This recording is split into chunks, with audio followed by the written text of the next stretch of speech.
Chaque année, il y a un week-end auquel j'ai plus hâte que tous les autres. Non, c'est pas Noël, c'est le Poudza Fest. L'événement est incroyable. Une scène extérieure gratuite en plein cœur de Montréal. Cette année, tu peux voir The Planet Smashers, Bédouins sans Clash, les légendes anglaises de Buzzcocks, le 20e anniversaire de Dancing for Decadence, de Sainte-Catherine, Homefront et bien évidemment mes préférés, le groupe Pop. En plus, il y a des centaines d'autres groupes dans plein de salles à quelques kilomètres. Mais le Poudza, c'est pas juste la musique. Il y a du yoga, de la lutte, ça j'aime, du soccer, un comedy club et des food trucks. Si tu viens pas au Poudza cette année, garde ça pour toi parce que j'aime pas ton ton le matou. Poudza Fest du 15 au 17 mai 2026 à Montréal. PoudzaFest.com pour info et billets. Poudza Fest.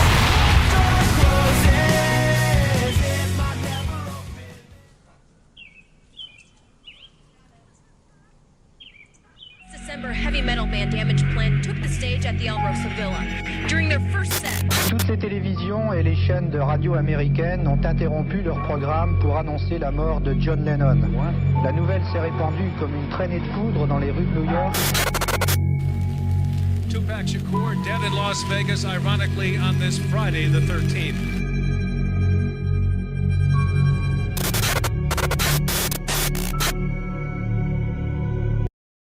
Alright. Bonjour, bonsoir tout le monde. Bienvenue au podcast du crime à mes oreilles. C'est ici Alex.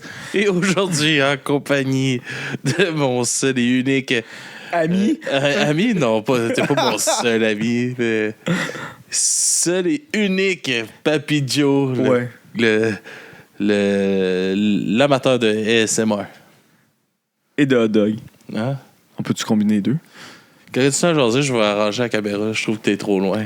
Allô, je suis loin. Ben, c'est correct. De toute façon, salut tout le monde. Bonsoir. Bienvenue à du crime à mes oreilles. Comme vous le savez, avant de me lancer dans le sujet principal, j'aime ça faire le tour des potins. Mais depuis quelque temps, avec notre ami Epstein, il y a un sujet que je revois souvent revenir, puis j'aime prendre la défense de ce personnage-là. Non, pas d'Epstein, là! Wow! Wow, j'irai pas là! OK. Lui, il est indéfendable. Excellente émission, d'ailleurs, indéfendable. Non, je vais y aller plus par le seul et unique Michael Jackson. Michael Jackson, ouais. Parce que grâce au Epstein File, on apprend que, tranquillement, que Michael Jackson serait peut-être pas le gros dégueulasse qu'on savait, qu'on pensait plutôt. Gars. Moi, à date, là, j'y donne encore le bénéfice du doute parce que je vois beaucoup de choses sortir. Comme évidemment, dans le temps qu'il y avait eu les poursuites, qu'en fin de compte, ça avait été réglé hors cours. Genre, la famille avait reçu un gros montant, tout ça. Ça, j'ai hâte d'avoir plus de détails là-dessus. Il y a deux choses qui sont sorties ces temps-ci. C'est... je m'en souviens plus le nom. Pendant qu'il y avait eu le documentaire Leaving Neverland... Ouais. Il y a un gars qui chialait justement sur Michael Jackson sur le fait que en plus il est là puis il pleure devant la caméra puis il trouve ça traumatisant puis il a peur de parler tout ça. Quand il est décédé, ça a été le premier quand le Cirque du Soleil est venu le chercher à dire oui mais Michael Jackson c'était tellement mon grand ami. Puis c'est juste moi qui le connaissais, seulement moi. Il aurait seulement voulu que ce soit moi qui le représente parce qu'avec les hologrammes, les enfants de même, tu peux revoir le show de Michael Jackson. Fait que c'est comme... C'est bizarre un peu. Puis l'autre affaire, c'est... Parce que je me souviens jamais de son nom, par cœur. Le frère de Nick Carter. Petit aparté là-dessus. Lui, il est en prison pour agression sexuelle, non? Il est décédé. Ah oui, il est mort. Il est décédé le 5 novembre 2022. Oui, c'était rendu quand même, comme tu dis... Je sais pas si c'est pour l'agression sexuelle, je sais pas, Je vais me pencher là-dessus. Mais c'est une question, là. Je me rappelle non, plus, je me souviens pas. Je sais qu'il a pas super bien tourné, mais une semaine... Nick non plus, là. Hein? Nick non plus? Nick a eu des allégations, là. Je suis pas au courant. Mais Aaron Carter, une semaine avant sa mort, il avait donné une entrevue où est-ce que, justement, il avait posé des questions à propos de son rapprochement avec Michael Jackson. Et tout de suite, il a pris la défense de Michael Jackson en disant que tout était faux, que ça a été monté, tout ça. Puis étrangement, une semaine après, il est décédé d'une overdose de drogue. Mais qu'est-ce qui est encore plus étrange? Il ne prenait jamais de drogue. Non, c'était les mêmes pilules que Michael Jackson. Fait que tu vois, il y a quelque chose. Je suis pas encore prêt à dire que c'est un complot, mais il y a des choses étranges. Puis j'aime ça, les affaires étranges. Je pense que tu commences à t'en rendre compte. Là. Fait que c'était ma petite parenthèse sur Michael Jackson. Pour l'instant. Parce que c'est pas fini. À suivre. À suivre. Quel beau personnage. Michael Jackson. T'as-tu d'autres fun facts ou... Non, je pense que c'était assez. Je pense que je me suis concentré sur Michael Jackson. Ah, OK. C'est quoi? T'es pas satisfait de Michael Jackson? C'est pas bon best. Ben, je suis d'accord avec toi. Moi non plus, mais je veux dire, je pense que son nom a été peut-être un peu trop largement souillé ces temps-ci ou dans le temps. Puis là, peut-être que la vérité ressort. Fait qu'on va voir. C'est ça. Moi, c'est comme mon complot, mon histoire de ma théorie du complot préférée ces temps-ci. Là. Fait que tout ce qui tourne alentour de lui, j'aime bien ça ces temps-ci. Je sais pas pourquoi. Peut-être parce que j'aime ça danser une poignée à la poche en même temps. Peut-être. C'est ça. De quoi tu nous jases cette semaine, papy, là? Allez, on plonge dans le sujet. On change de sujet. Menu principal. Je viens vous faire découvrir le groupe Church of Misery, fondé en 1995 à Tokyo. C'est un groupe de doom metal et tout ce qui tourne autour. Ça veut dire genre rythme lent, pesant, stoner rock. Ils ont 7 albums, dont plusieurs covers, les covers des albums qui rendent hommage à certains albums de Black Sabbath. C'est genre un peu le style comme Paranoia, le bonhomme qui avec son casque, tout ça. Ben, il y a un style à peu près comme ça, mais c'est pas genre c'est comme une madame. C'est des pochettes hommages. Ouais, c'est ça, des pochettes hommages. L'album les membres sont... Et voilà, là, je sors mon japonais. Satsu Mikami à la basse, Kazui Hiro Aseada au chant, Fumiya Hattori à la guitare et Toshiaki Umemura au drum. Rien de négatif à dire sur le groupe. Je l'ai découvert dans une passe que je voulais étendre ma connaissance dans le doom metal. Alors, mes pieds tendres, vous vous demandez pourquoi j'en parle, hein? Pourquoi? Mais oui, pourquoi t'en parles, papy?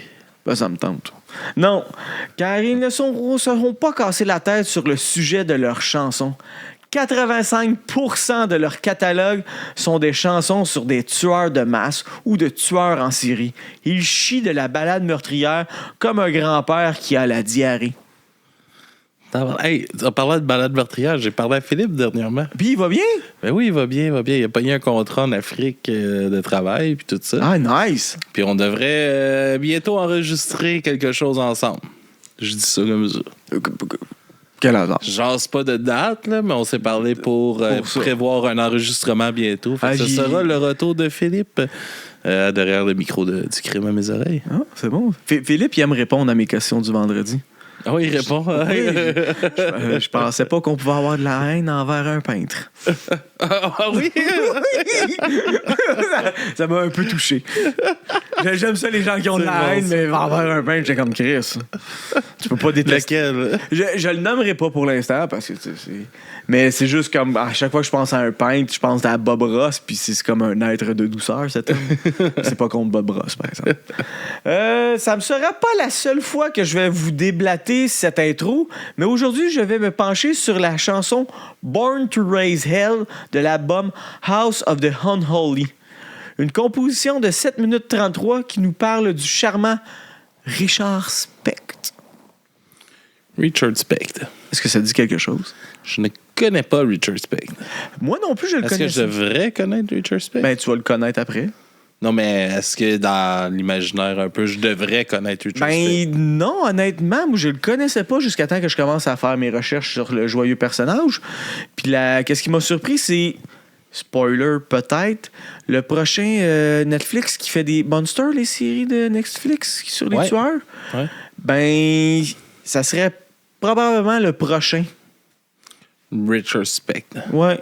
Mais à date, j'en ai écouté parce que tu me les as recommandés. Puis je te dirais qu'il romantalise. Ah, moi, j'ai pas été capable de finir le dernier. On dirait qu'il. En même temps, le dernier, c'est comme l'acteur qui fait Son of Anarchy. Ouais. C'est comme trop un beau monsieur. Fait que d'après moi, les madames, surtout ces temps-ci, je sais pas pourquoi, mais le dark. Comment il appelle ça? Dark fantasy, dark romantic, quelque chose comme ça, genre. OK. C'est dans la littérature. Les madames sont vraiment frivantes de ça. Ah, ça se Genre, j'aime ça aller traire un minotaure. Ça m'étonne que toi, tu ne l'aies pas. Ben, je peux pas détester ça. C'est juste. C'est comme il y a des histoires un peu étranges là-dessus. Comme Étrange. Veux-tu qu'on parle de Papy Joe écrit un porno? Ouais, mais c'est ça. C'est comme je veux pas comme trop m'étendre là-dessus parce que c'est pas le sujet, mais disons que. Tu sais, moi, si j'écoute de la porno, j'écouterais pas genre le son dans le tapis au bureau. Mais il y a des madames qui sont contentes de faire jouer genre le livre audio dans le bureau pour tout le monde. Puis que les madames dans le bureau sont vraiment contentes d'écouter ça. Hey, ils ont le droit. Ils ont le droit, c'est ça. Mais toi, tu te fais aviser pour ta musique, mais eux autres, ils ont le droit d'écouter ce qu'ils veulent. En plus, ils sont toutes contentes. Pourquoi pas qu'ils l'écouteraient pas? Ouais, mais c'est comme si j'arriverais dans le bureau puis tous les gars sont contents que je mette de la porno à fond la caisse. Mais il y a 2-3 madames qui sont pas contentes de ça. C'est de la littérature, c'est pas de la porn. Pour moi, la limite est mince entre les deux. Tu sais? Allez, oui, bon, de ce petit boomer. Non, encore une fois, je suis pas contre. C'est le genre d'affaire que c'est ça. OK, fait que Richard Speck, né Richard Benjamin Speck, le 6 décembre 1941 à Kirkwood, Illinois. Il était le 7e des 8 enfants de Benjamin Franklin Speck et Marie-Margaret Carbolt. La famille déménagea à Monmouth, ça me ferait ça, Monmouth, ma bouche, dans l'Illinois, peu après sa naissance. Lui et sa sœur Caroline, née en 1943, étaient bien plus jeunes que leurs 4 sœurs aînées et leurs 2 frères aînés. Sa mère était croyante et abstinente. Son père travaillait comme emballeur chez Western Stoneware à Monmouth, après avoir été agriculteur et bûcheron. En 1947, alors que Speck avait 6 ans, son père décéda d'une crise cardiaque à l'âge de 53 ans. Speck était, semble-t-il, très proche de son père. Le 10 mai 1950, 3 ans après le décès de son père, sa mère Marie épousa Carl August Rudolph Lindbergh à Palo Pinto, au Texas. Elle et Lindbergh s'étaient rencontrés lors d'un voyage en train vers Chicago, la douce idylle. Lindbergh était un vendeur d'assurance itinérant originaire du Texas avec un casier judiciaire long de 25 ans, comprenant des délits allant de la falsification à plusieurs conduites en état d'ivresse. Contrairement au père de Speck, Lindbergh était lui aussi un grand buveur. Speck et sa sœur Caroline séjournèrent quelques mois chez leur sœur mariée, Sarah Thornton, à Monmouth, afin que Speck puisse terminer sa 2e année du primaire, avant de rejoindre leur mère et Lindbergh dans la campagne de Santo, au Texas, à 64 km de l'ouest de Fort Worth, où Speck entrant en 3e année du primaire. Fait que, léger détour. On découvre que sa jeunesse était pas totalement jojo. Effectivement. En 1951, après 1 an à Santo, Speck déménagea avec sa mère Lindbergh et sa sœur Caroline à East Dallas. Au cours des 12 années suivantes, la famille déménagea fréquemment, vivant à 10 adresses différentes, généralement dans des quartiers pauvres. Speck détestait son beau-père. 10 adresses différentes dans la même ville ou il changeait de ville à chaque fois? C'est pas indiqué. Mais c'est juste comme beaucoup de déménagements en très peu de temps. Oui, mais c'est parce qu'il y a quand même. Il peut y avoir quand même une différence qui peut garder peut-être un cercle d'amis un peu plus stable ou qui fait à chaque fois, il faut qu'il recommence ça, qui est super traumatisant pour un enfant. Là. Aussi, c'est vrai que ça l'aide pas. Speck détestait son beau-père, souvent ivre, violent et fréquemment absent. Un père idéal. Un beau-père idéal, ouais. En 1952, un des frères aînés de Speck, Robert, mourut dans un accident de voiture à l'âge de 23 ans. Petite parenthèse un peu triste. Speck avait des difficultés scolaires et refusait de porter des lunettes dont il avait besoin pour lire. Il redoubla sa 4e au collège J.L. Long Jr., en partie parce qu'il refusait de parler en classe, par peur du regard des autres. À l'automne 1957, Speck entra en seconde au lycée technique Grosier, mais échoua dans toutes les matières. Il ne revint pas au second semestre et quitta l'école en janvier 1958, après son 16e anniversaire.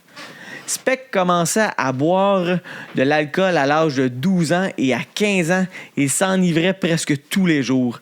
Sa première arrestation en 1955 à l'âge de 13 ans pour intrusion fut suivie de dizaines d'autres arrestations pour délits mineurs au cours des 8 années suivantes. De 1960 à 1963, Speck travailla comme ouvrier pour l'usine d'embouteillage 7-Up à Dallas. En novembre 1961, il rencontra Shirley Annette Malone, âgée de 15 ans, à la foire d'État du Texas. Elle tomba enceinte après 3 semaines de fréquentation. Tabarnak! C'est rapide, hein? Ouais, ça a commencé vite, hein? Et tu vois, il n'y a pas juste à notre époque que les jeunes sont dévergondés. Le couple se maria le 19 janvier 1962 et s'installa d'abord chez sa sœur Caroline et son mari. La mère de Speck vivait également là, séparée de Lindbergh qui résidait désormais en Caroline. Après son mariage, Speck cessa d'utiliser le nom de Richard Benjamin Lindbergh et reprit celui de Richard Benjamin Speck. Sa fille, Robbie Lynn Speck, est née le 5 juillet 1962, alors que Speck purgeait une peine de 22 jours de prison pour trouble à l'ordre public après une bagarre en état d'ivresse à McKinney, au Texas. Tu vois, tu sais, ça... Il y a de la belle accumulation. Ça augmente tout le temps. Ça augmente tout le temps, puis on n'est pas encore rendu à l'apogée, là. Puis il y a 16 ans. Rock and roll. Rock and roll. En juillet 1963, à l'âge de 21 ans, Speck fut condamné à 3 ans de prison pour falsification et usage de faux papiers, ainsi que pour cambriolage. Il avait falsifié et encaissé le chèque de paie d'un collègue d'un montant de 44$. Gros cash. Ouais, mais attends une minute. Ça équivaut à environ 452$ aujourd'hui. Ouais. Ça me fait mal. Parce que notre argent vaut plus rien. Ah, si. Et il avait également braqué une épicerie dérobant des cigarettes, de la bière et 3$ en espèces. 3$ en espèces? Aujourd'hui, 31$. Il bénéficia d'une libération conditionnelle en 1965, excusez. Ça, c'est sa première arrestation. Non, ça, c'est pas la première. Non, il y en a eu une dizaine quand il était ado. OK, mais c'est sa première. Tu t'es levé pour aller chercher le chien. Non, mais c'est sa première. En temps d'adulte, pour ça qu'il est allé en prison. À 23 ans. 21. 21. Fait qu'il est 3 ans, fait qu'il est sorti après. J'avais compris qu'il y avait eu de l'arrestation en tant que mineur, mais ouais, c'est ça. En tant qu'adulte. C'est vraiment sa première. Sa première. Il bénéficia d'une libération conditionnelle en 1965 après avoir purgé 16 mois de sa peine au pénitencier d'État du Texas à Huntsville. Sa libération ne dura qu'une semaine. Speck fut de nouveau arrêté le 9 janvier 1965. Il agressa une femme sur le parking de son immeuble armé d'un couteau à découper de 43 cm. Genre un enfant, quand même, il y avait une bonne lame, là. À défaut d'avoir un long pénis, il y avait une bonne lame. Ça pénétrait ça. Mais prit la fuite lorsque la victime cria.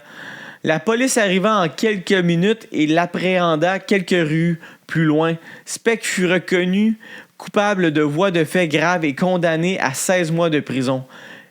De peine à purger simultanément avec une peine pour violation de sa libération conditionnelle. Il retourna en prison à Huntsville. Cependant, par suite d'une erreur, il fut libéré seulement 6 mois plus tard, le 2 juillet 1965, après avoir purgé sa peine pour violation de liberté conditionnelle. Après sa libération, Speck travailla 3 mois comme chauffeur de livraison pour la Patterson Meat Company, bien qu'il ait eu 6... Ça, c'est une bonne job de tueur, ça. Ah ouais, mais attends une minute. Bien qu'il ait eu 6 accidents avec le camion de l'entreprise, il ne fut licencié que pour absentéisme. Tabarnak. Hey, les accidents, c'est pas grave, ça se répare, mais quand t'es pas là, on peut pas livrer. Ouais, pis ça cause un esti de problème. C'est vraiment drôle. Puis ton verre, il est vraiment pesant. En décembre 1965, sur les conseils de sa mère, Spectre aménagea chez une femme divorcée de 29 ans.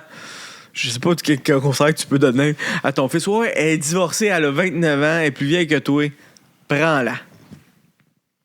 Ancienne catcheuse professionnelle devenue barmaid qui travaillait dans son bar préféré, le Genie Lounge. Il pouvait garder les 3 enfants de la lutteuse retraitée. C'est pratique, c'est une gardienne facile.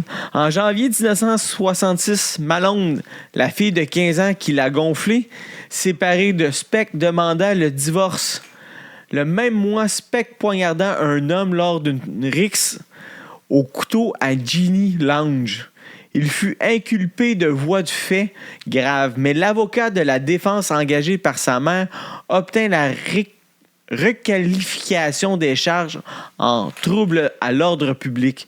Spectre fut condamné à une amende de 10 $, soit 97 $ aujourd'hui, et emprisonné pendant 3 jours pour non-paiement. Ce fut la dernière fois que Spectre fut placé en garde à vue à Dallas. Le 5 mars 1966, Spectre acheta une voiture de 12 ans d'âge, puis braqua une épicerie le lendemain soir, dérobant 70 cartouches de cigarettes qu'il revendit ensuite depuis le coffre de sa voiture sur le parking d'un magasin. La police retrouva la trace de la voiture que Spectre avait abandonnée et émit un mandat d'arrêt pour cambriolage en son encontre le 8 mars. Il avait été appréhendé en vertu de ce mandat. Cela aurait constitué sa 42e arrestation à Dallas et aurait certainement entraîné une nouvelle peine de prison.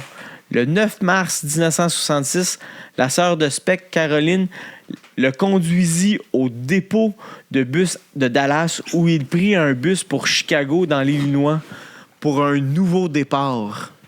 Ça repart. Ça recommence à nouveau. Let's go. Arrêtez 41 fois, pareil.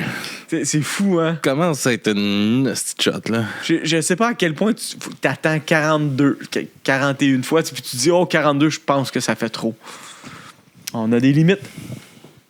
Spectre séjourna quelques jours chez sa sœur Martha Thornton et sa famille à Chicago, puis retourna à Monmouth, dans l'Illinois, sa ville natale, où il logea d'abord chez de vieux amis de la famille. Son frère Howard Charpentier à Monmouth lui trouva un emploi de ponçage de plaques de plâtre pour un autre charpentier de la ville.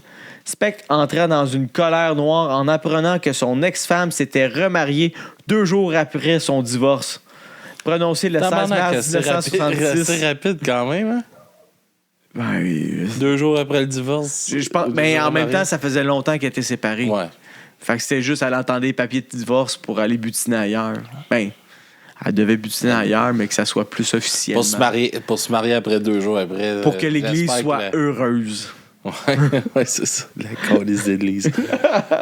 Le 25 mars, il s'installa à l'hôtel Christie au centre-ville de Monmouth et passa le plus clair de son temps dans le bar du centre. Fin mars, alors que Spectre et des connaissances faisaient la tournée des bars à Gulfport, dans l'Illinois, ils furent interpellés par la police locale. Spectre aurait menacé un homme avec un couteau dans les toilettes d'un bar. Comme ça. Le 3 avril, Virgil Harris, un habitant de Monmouth âgé de 65 ans, une habitante âgée de 65 ans rentra chez elle à 1h du matin et découvrit un cambrioleur armé d'un couteau. Cet homme blanc d'environ 1,80 m était très poli et parlait très doucement avec un accent du Sud. Il lui banda les yeux, l'attacha, la viola, fouilla sa maison et lui vola les 2,50 qu'elle avait gagnés en gardant des enfants ce soir-là. Quand même un contraste entre sa façon de parler puis d'agir. Maintenant. Ouais, c'est ça, genre. Ah, il était super doux quand il m'a violé. Quoi? Ouais, ben, je sais pas si ça, mais sa façon de s'exprimer, dans le fond, est comme bien élevée un peu. Là, ouais, c'est ça.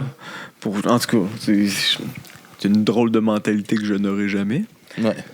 Une semaine plus tard, Mary Catherine Pierce, une serveuse de Même certains doutent. ouais, c'est ça. Marie-Catherine Pierce, une serveuse de 32 ans qui travaillait au bar de son beau-frère, le Frank Palace, dans le centre-ville de Monmouth, fut vue pour la dernière fois quittant l'établissement à minuit 20 le 9 avril. Portée disparue le 13 avril, son corps fut retrouvé le même jour dans une porcherie désaffectée derrière le bar. Elle était décédée des suites d'un coup porté à l'abdomen qui avait provoqué une rupture du foie. Simplement.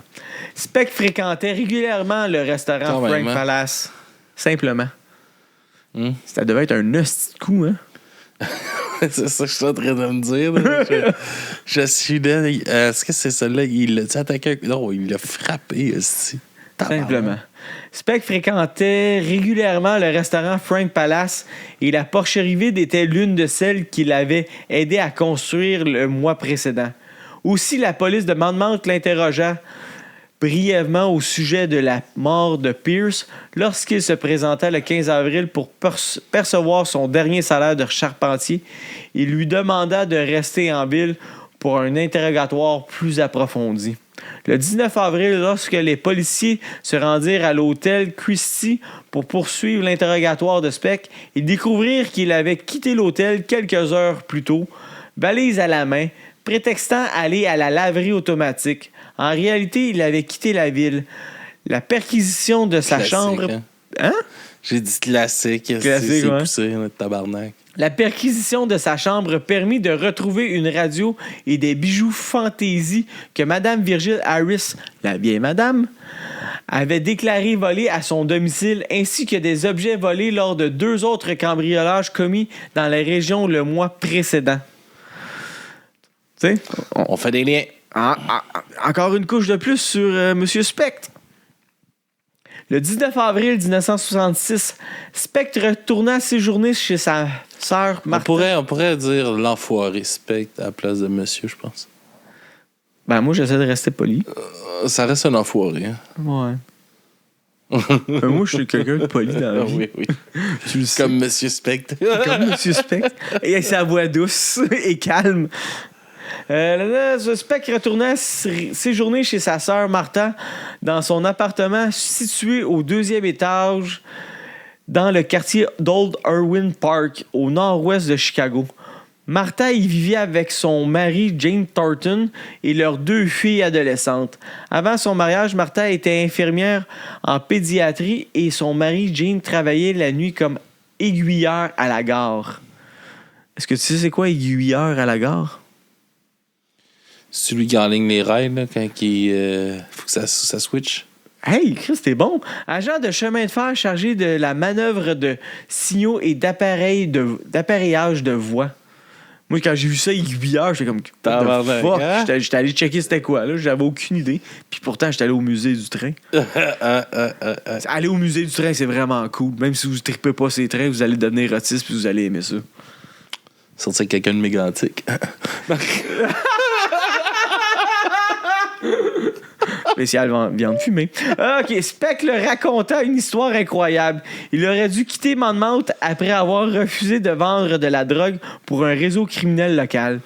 Gene Thornton, ancien de la marine américaine, pensa que la marine marchande américaine pourrait offrir un emploi convenable à son beau-frère sans emploi.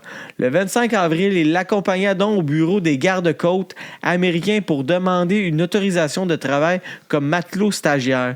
Le lendemain, la demande nécessitait la prise d'empreintes digitales et de photos ainsi qu'un examen médical. Fait que très important, prise d'empreinte digitale. Après avoir obtenu son autorisation, Speck trouva immédiatement du travail et rejoignit l'équipage de 33 personnes du Clarence B. Randall au cargo lacustre minéralier de classe L6SB1. Puis ça, je suis allé voir c'est quoi, c'est juste un gros crise de paquebot. De la compagnie Inland Steel le 30 avril. Son premier voyage à bord fut bref car il fut victime d'une appendicite le 3 mai et évacué par hélicoptère des cartes de côte américaines vers l'hôpital Saint-Joseph de Hancock dans la péninsule de Keweenaw, Michigan, où il subit une appendicectomie d'urgence. On enlevait le petit morceau infecté. Après sa sortie de l'hôpital, Speck retourna à Chicago chez sa sœur Martha et sa famille pour se rétablir. Le 20 mai, il réintégra l'équipage du Clarence B. Randall, à bord duquel il servit jusqu'au 14 juin. Ce jour-là, ivre, il se querella avec un officier et fut débarqué le 15 juin. La semaine suivante, Speck séjourna au St. Elmo Hotel, un hôtel miteux de l'East Side de Chicago, à l'angle de la 99e rue. Il prit ensuite le train pour Houghton, dans le Michigan, et logea à Douglas House afin de rendre visite à Judy Lankaniemi, une aide-soignante de 28 ans en instance de divorce, qu'il avait rencontrée à l'hôpital Saint-Joseph le 27 juin. Après que Judy lui eut donné 80$ pour l'aider à trouver du travail, Speck repartit pour séjourner 2 semaines chez sa sœur Martha et sa famille à Chicago. En gros, il l'a piné, elle l'a payé pour qu'il décrisse. Ça ressemblait un peu à ça. Ça ressemble un peu à de la prostitution, ça. Ouais, un peu, ouais. Le 30 juin, Gene, le beau-frère de Speck, le conduisit au bureau d'embauche de la National Maritime Union, la NMU pour les intimes, dans le quartier de Jeffrey Minor à Sandering, à Chicago, afin qu'il puisse déposer sa demande de carte de marin. Le bureau d'embauche de la NMU se trouvait à un pâté de maisons à l'est de 5 maisons de ville mitoyennes aux briques de 2 étages, dont 3 étaient occupées par des étudiantes infirmières en dernière année de South Chicago Community Hospital et des infirmières diplômées philippines, des infirmières étudiantes des Philippines en échange universitaire. 8 de ces infirmières vivaient dans la maison de ville la plus à l'est, au 2319 East 100e Sainte, à seulement 46 mètres du bureau de l'embauche du NMU. J'en parle parce que c'est quand même un lieu important pour la suite de l'histoire. Le vendredi 8 juillet 1966, Gene, le beau-frère de Speck, le reconduisit au bureau d'embauche de l'Université du Nord du Michigan, NMU, pour qu'il récupère sa carte de marin et s'inscrive pour une place sur le navire ce jour-là.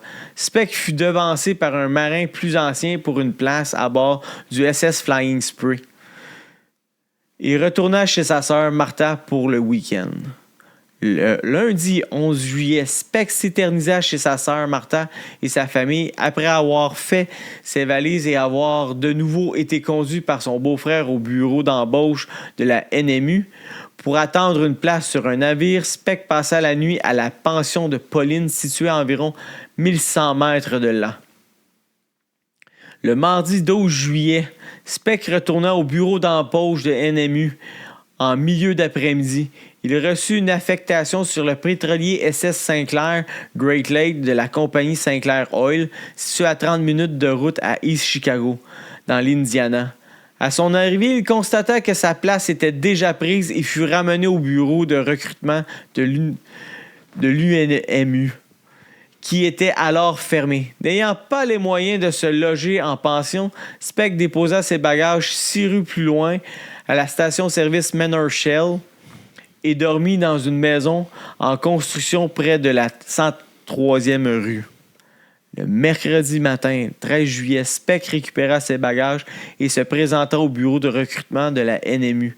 Furieux d'avoir été affecté à un poste inexistant, il discuta pendant une demi-heure dans la voiture avec sa sœur Martha et son mari Gene, venu lui rendre visite à 9h du matin. Ils se garèrent sur la 100e rue S, à côté de l'école primaire Luella, en face des maisons de ville où logeaient des infirmières. À 10h30, lassé d'attendre un emploi au bureau de recrutement de l'Université de North Michigan, il disposait de 25$ que sa sœur lui avait donné. Il quitta les lieux et marcha environ 2,4 km vers l'est sur la 100e rue pour s'enregistrer au Shipyard Inn à l'angle de la 101e rue Est et de l'avenue Sud-Nord. Il s'agissait... Il s'agissait... T'es trop dans ton texte, là. d'une pension de famille de quartier. Speck passa le reste de la journée à boire dans les bars des environs avant d'agresser Ella Mae Hooper sous la menace d'un couteau. Il s'agissait d'une femme de 53 ans qui avait passé la journée à boire dans les mêmes tavernes que Speck. Ce dernier l'amena dans sa chambre au Shipyard Inn, la viola et lui vola son pistolet Rome noir de calibre 22, acheté par correspondance pour 16$. Ce qui est aujourd'hui à peu près 58$. Il a quel âge, là, à ce moment-là, lui? Je pense qu'il est début trentaine. Il faudrait que je revienne en arrière. Ouais, je pense qu'il a 30. OK. Même pas. Je pense qu'il est plus jeune. Il partit ensuite vêtu de noir de la tête aux pieds, armé d'un couteau à cran d'arrêt, un bon vieux jackknife, et du pistolet de Hooper.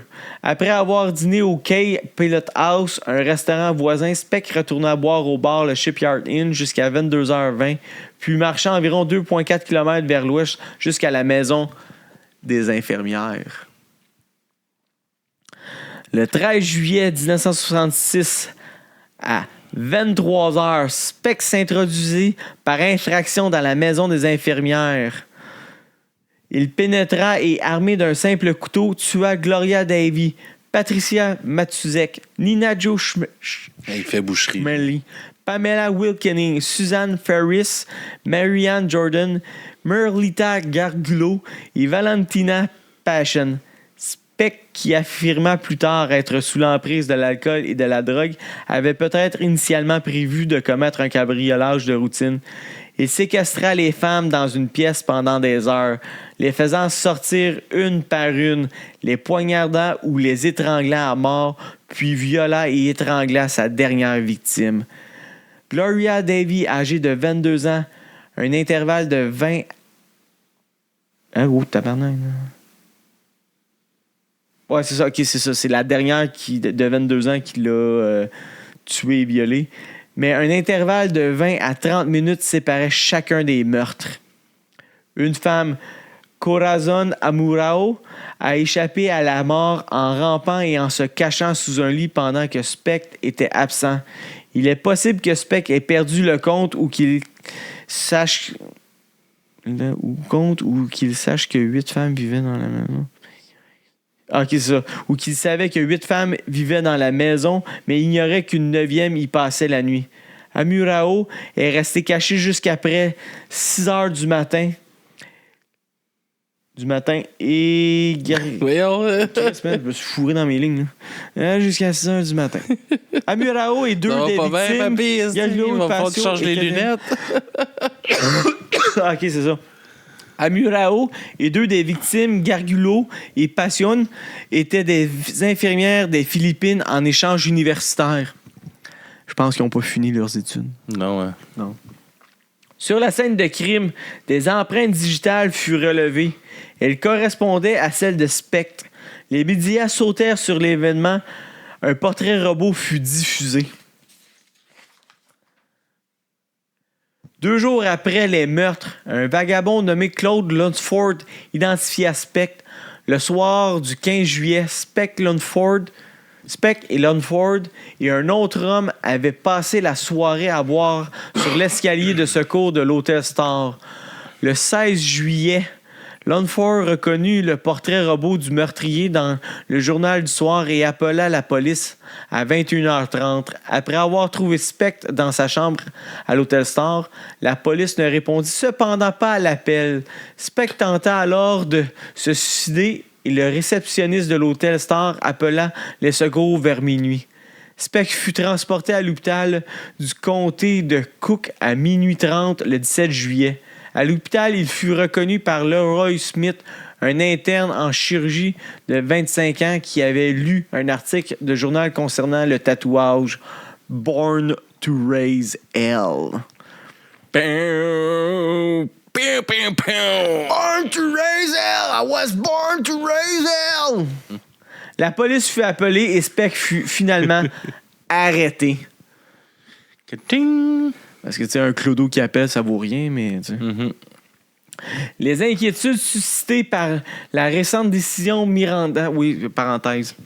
Les inquiétudes suscitées par la récente décision Miranda qui avait annulé la condamnation de plusieurs criminels ont fait que Speck n'a même pas été interrogé pendant 3 semaines après son arrestation. Quand même long, hein? Ouais, c'est ça. L'arrêt Miranda, ça a été décidé en 1966, constitue une décision historique de la Cour suprême des États-Unis. La Cour a statué que les forces de l'ordre doivent informer une personne de ses droits constitutionnels avant de l'interroger lorsqu'elle est en garde à vue. Faute de quoi, ces déclarations ne peuvent être utilisées comme preuve contre elle lors de son procès. Plus précisément, la Cour a jugé qu'en vertu de du 5e amendement de la Constitution américaine, le gouvernement ne peut utiliser comme preuve lors d'un procès pénal les déclarations faites par une personne en réponse à un interrogatoire pendant sa garde à vue, à moins de pouvoir démontrer que cette personne a été informée de son droit de consulter un avocat avant et pendant l'interrogatoire, ainsi que de son droit de ne pas s'incriminer et que l'accusé a non seulement compris ses droits, mais il a également renoncé volontairement avant de répondre aux questions. En fin de compte, c'est là qu'on a décidé de faire comme de lire les droits à la personne avant de l'arrêter. Vous avez le droit de garder silence. Tout ce que vous direz pourrait être retenu contre vous. Le juge Hébert Pachin du tribunal de circuit a nommé un panel impartial chargé d'évaluer la capacité de Speck à comparaître et sa santé mentale au moment des faits. Ce panel était composé de 3 médecins proposés par la défense et de 3 médecins choisis par l'accusation, dont 5 psychiatres et un chirurgien général. Je sais pas qu'est-ce qu'il y a rapport au chirurgien, mais il a été choisi. Le rapport confidentiel du panel a conclu que Speck était apte à comparaître et qu'il n'était pas atteint de troubles mentaux au moment des meurtres. En attendant son procès, Speck a participé à des séances... Mais tu sais, un chirurgien, c'est pas juste des chirurgies esthétiques, là. Non, ça je le sais, mais c'est... Tu sais, je veux dire... Non plus. Il doit connaître très bien l'intérieur du corps, là, fait que... Oui, ça, je suis d'accord, mais... Son expertise peut être utile, non? Ouais, mais là, c'était pour savoir s'il était apte à subir un procès. Ça veut dire que c'est côté psychiatrie, hein? Ouais. C'est pour ça que je te dis... Fait que peut-être qu'il y avait pas juste des études de chirurgien, le gars, là, mais ça sonne juste drôle. Ouais, 5 psychiatres, puis on... manquait une place. Il y a un chirurgien qui passait, on l'a pris. C'est un docteur aussi. Ça vaut de quoi, là? Ah oui. Sûrement plus qu'un entraîneur de boxe. Tu sauras que je suis un très bon thérapeute psychologique. OK? Fuck you. Faudra recommencer à faire tes phrases inspirantes, là. Tes petites vidéos, là. Faudrait que tu remettes, genre, comme pour remettre le monde dedans. En attendant son procès, Speck a participé à des séances bi-hebdomadaires avec Marvin Zipporin, psychiatre à temps partiel de la prison du comté de Cook. Ces séances se sont poursuivies après le transfert de Speck de l'hôpital Cermak Memorial situé dans la prison de Chicago le 29 juillet 1966 et ce jusqu'au 13 février 1967, la veille de son transfert à Peoria pour y être jugé. Zipporin a rédigé un compte-rendu de sortie faisant état, entre autres, de dépression, d'anxiété, de culpabilité et de honte chez Speck, mais aussi d'un profond amour pour sa famille. Le rapport mentionnait une personnalité obsessionnelle compulsive et une attitude de madone prostituée envers les femmes.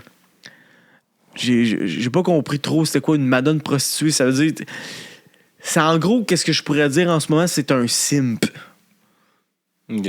C'est comme la meilleure explication que je peux donner. Genre, quand il y a une madame qui est là, il est prêt à tout pour elle. Mais si elle ne donne pas qu'est-ce qu'il veut, ben, il va aller le chercher en esti. Mm-hmm. Envers les femmes. Zipporin affirmait que Speck considérait les femmes comme des saintes jusqu'à ce qu'il se sente trahi par elles pour une raison inconnue. Après quoi, une hostilité s'installa. Ça revient pas mal à ce que je disais. Speck devenu un incel aussi. Ah oui, c'est ça, peut-être plus incel. Ou le syndrome du nice guy, genre. Mm-hmm. Oh, je suis tellement gentil, tout ça. Ouais, non, mais tu m'intéresses pas. Ben, c'est ça, t'es juste une salope. Ouais, aussi. Ouais, ça serait plus ça, je pense. On voit ça souvent aussi. Speck souffrait également d'un syndrome... C'est sûr que ça va marcher, gars. Ouais, c'est la meilleure façon. Speck souffrait également d'un syndrome cérébral organique, conséquence de lésions cérébrales subies plus tôt dans sa vie. Il déclara être apte à comparaître, mais dément au moment des faits en raison des effets de l'alcool et des drogues sur son syndrome cérébral organique. En gros, oui, je suis d'accord, je l'ai fait, mais j'étais sous. C'est pas de ma faute, j'étais sous. Mais ça pardonne tout. C'est sûr, ça pardonne tout. Zipperin ne témoigna ni pour la défense ni pour l'accusation, les deux parties ayant été troublées d'apprendre avant le procès que Zipperin écrivait un livre suspect à des fins lucratives. Zipperin s'attira également les foudres de la prison du comté de Cook, qui le licencia de son poste de psychiatre en temps partiel une semaine après la fin du procès de Speck. Lors de ses entretiens avec Speck, Zipperin avait obtenu de ce dernier un consentement écrit de 3 phrases l'autorisant à révéler ma véritable nature. La biographie de Speck par Zipperin a été publiée durant l'été de 1967. Fait que le gars, il a quand même catché vite que être psychiatre, ça rapporte, mais une biographie, ça rapporte plus. Le procès de Speck s'ouvrit le 3 avril 1967 à Peoria, dans l'Illinois, sous l'interdiction de publication imposée à la presse. Au tribunal, Speck fut formellement identifié par la seule élève infirmière survivante, Corazon Amurao. Lorsqu'on demanda à Amurao si elle pouvait l'identifier, le meurtrier de ses camarades, elle se leva de son siège à la barre des témoins, se plaça devant Speck et le pointa du doigt, le frôlant presque en déclarant « C'est lui !» De plus... C'est clair que tu dois pas oublier un visage de même. Là. Et surtout pas quand il en passe une après l'autre. Là. Ah ouais, t'as eu le temps de t'en rappeler. Là. De plus, le lieutenant Emile Gies témoigna que les empreintes digitales relevées sur les lieux du crime correspondaient à celles de Richard Speck. Le 15 avril, après 49 minutes de délibération, le jury déclara Speck coupable et recommanda la peine de mort. Le 5 juin, le juge Hébert Pachin condamna Speck à la chaise électrique, mais lui accorda un sursis immédiat dans l'attente d'un appel automatique. La Cour suprême de l'Illinois a par la suite confirmé la condamnation et sa peine de mort le 22 novembre 1968. Est-ce que toutes les peines de mort ils vont en appel?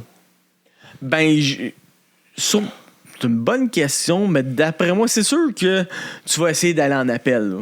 Tu as le choix entre prison à vie puis peine de mort. Pas mal sûr que ton avocat va faire comme moi, mais on va essayer d'aller en appel pour genre essayer de mettre ça en prison à vie. Ouais. Mais ouais.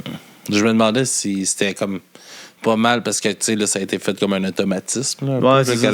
Je me demande si c'était une pratique quand même pas mal courante là, que ça allait être tout de suite en appel. Hein. Peut-être. C'est d'avoir un deuxième jugement. C'est ça, peut-être dans l'État d'Illinois, ça l'est. Peut-être dans un autre État, c'est autre chose. Ouais, c'est vrai, c'est tout indépendant. C'est ça. Speck affirma plus tard n'avoir aucun souvenir des meurtres, mais il avait avoué le crime à Leroy Smith à l'hôpital du comté. Smith ne témoigna pas, car les aveux furent faits alors que Speck était sous sédatif. Le juge John G. Stamos de la Cour suprême de l'Illinois, procureur du comté de Cook Law, lors du procès de Speck et informé de ses aveux, déclara « Nous n'en avions pas besoin, nous avions un témoin oculaire. » Au moins, il était conscient que Amurao valait quelque chose. Incarcéré au centre correctionnel de Stateville à Cress Hill, dans l'Illinois, Speck fut surnommé Birdman en référence au film Le prisonnier d'Alcatraz, car il gardait un couple de moineaux qui venaient régulièrement dans sa cellule. On le décrivait comme un solitaire qui collectionnait les timbres et aimait écouter de la musique. Ses échanges avec le directeur se limitaient à des demandes de chemises neuves, d'une radio et d'autres objets du quotidien. Le directeur le qualifiait simplement de gros bon à rien.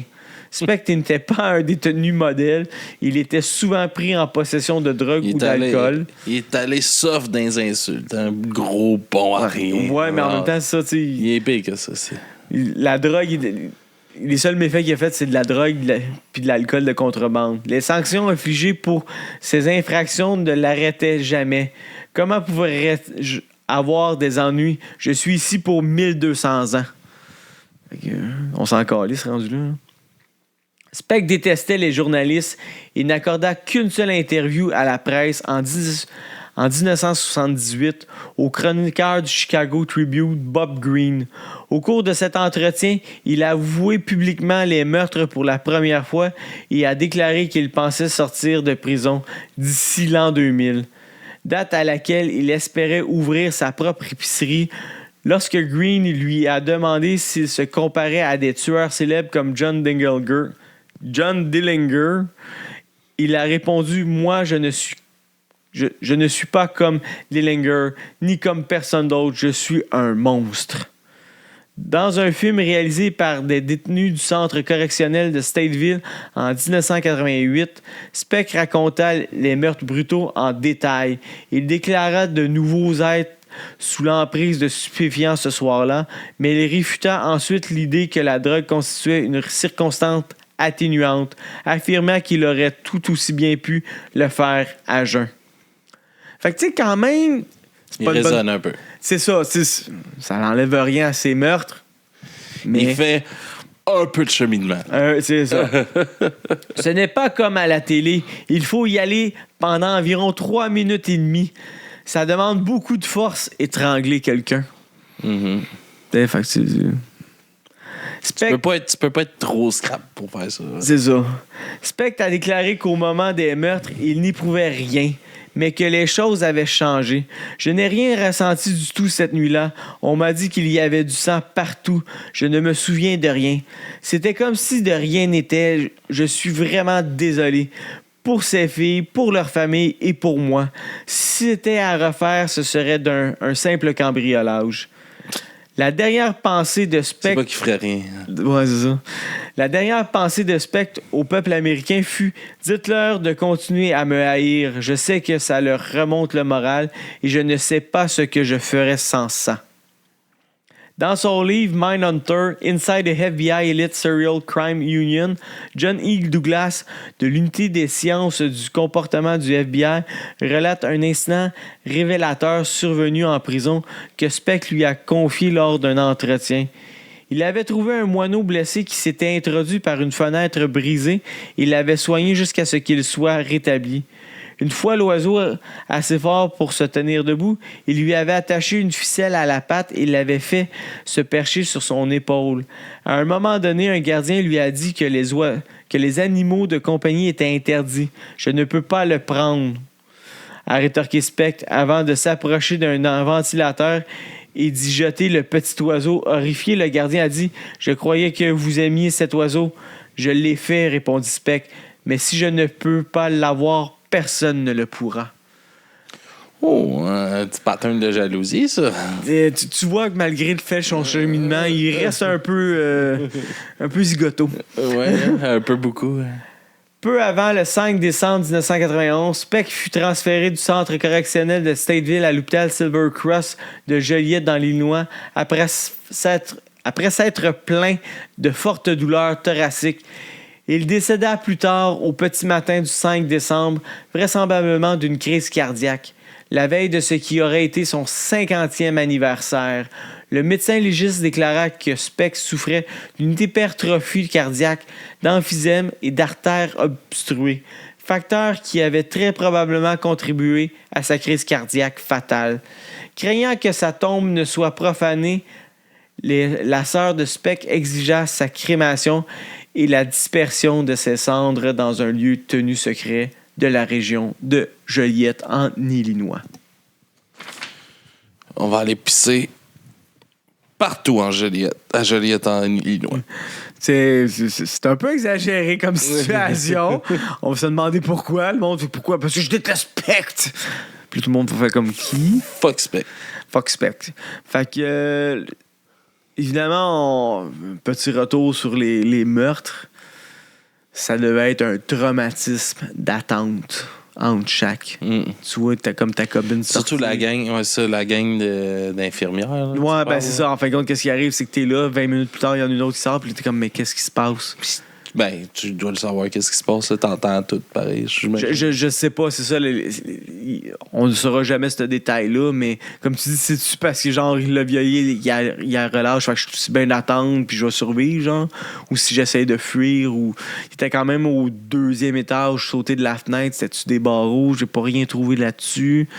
Fait que l'autre, évidemment, la survivante a bien fait d'aller se cacher en dessous du lit puis d'attendre, mais ça devait être un attente. Ouais, parce que clairement, tu sais, il était intoxiqué puis tout ça. Fait que clairement, il savait. Moi, je pense pas qu'il savait le nombre de. Tu sais, il est sur l'adrénaline. Il y a l'adrénaline, c'est juste. Fait que tu sais, il y aurait peut-être, s'il y en avait d'autres qui se seraient cachés, peut-être qu'il y en aurait d'autres qui auraient survécu. Mais tu sais, la peur te fige. On sait jamais, tu sais, on peut bien croire qu'on est bien confiant dans la vie, mais mets-toi réellement dans une situation de danger, comment tu réagis, personne ne sait. Fais-toi mettre un gun dans tes 2 yeux, puis tu sais pas s'il va tirer ou pas, là. Fais-moi confiance, tu pisses dans tes culottes. Ah, tu sais pas comment tu vas réagir. Là. C'est ça, exactement. Fait que... Super épisode. Ça me fait plaisir. Ça faisait longtemps qu'on n'avait pas podcasté à 2. Non, exactement. Puis on va se laisser, en fait, compte, à ton grand plaisir. Ouais. On va mettre la chanson. Ouais. Church of Misery, parce que c'est un bon groupe. Moi, je conseille d'aller tout écouter qu'est-ce qu'ils font. Puis c'est sûr que moi, je vais les réutiliser. Hein. Si vous êtes fan de doom metal, de balade meurtrière, vous allez être exactement. Choyé. C'est que ça. C'est bon. Fait qu'on écoute Born to Raise Hell. Born to Raise Hell. Ben on va. The Church. Ouais, mais avant, on va se plugger. Hein. On va se plugger. Ben oui. Fait que on peut nous suivre sur Patreon, sur Twitch, si vous voulez nous encourager. C'est les deux plateformes. Merci à Snideflex qui s'est resub en début de live. Merci Snideflex. Durant le temps d'attente au début du live. Merci Snideflex. Ça fait une méchante bonne série de mois là, qui se rabonne mois après mois. Ah, ok, c'est par moi, je sais pas comment ça fonctionne. Oui, c'est par moi. La technologie. Yes, sur Twitch. Et sinon, pour ne rien manquer, nos réseaux sociaux, Facebook, Instagram, TikTok, on est là-dessus. Allez nous mettre des likes sur YouTube, des commentaires, ça nous aide. Commentez, likez, partagez. Un commentaire, c'est tellement simple. Allez juste prendre Wikipédia, copier de quoi, dropper ça dans le commentaire. Écrivez spec dans les commentaires. Ouais. Dites que Richard Speck, c'était une bonne personne. Défendez-les. Non. Oui! Là, ça va faire de la haine, le monde va s'assiner, puis ça va faire du... Non, dites pas ça. OK, pas de rage bait. Le rage bait, c'est non, ça. Non. On est assez sur le rat de Béru, là. Right. Sur quoi? Ah oui, on a des Français fâchés, mon gars, dans notre algorithme YouTube. Oh, ouais! Oh, j'aime ça. OK, oui. Fuck les Français! Non, on vous aime. On se dit à la prochaine, tout le monde. On se laisse sur Born to Raise Hell. Et à la prochaine. À plus tard. Ouais, puis ceux qui sont sur Twitch, en ce moment, on revient pour un autre épisode. On prend une petite pause pour on revient. Une pause de 7 minutes 33. This guy just appeared to be the fellow, that I thought they were looking for because he had all these tattoos on him. Did you check the tattoos? Yeah, that was the first thing that I looked at. I looked at the article that I read. I remember it. He had this one saying, in quotes, "Born to raise hell" on his left arm. Did you find it there? Well, it was the left arm was covered with blood, so the other girls were working on him on the other side, starting an IV. So I took just some regular saliva and I just washed the blood off his arm, and a bee started coming out, and I got a little faster, and it said "born," so I went a little bit further, and it said "Born to raise hell."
Back on again.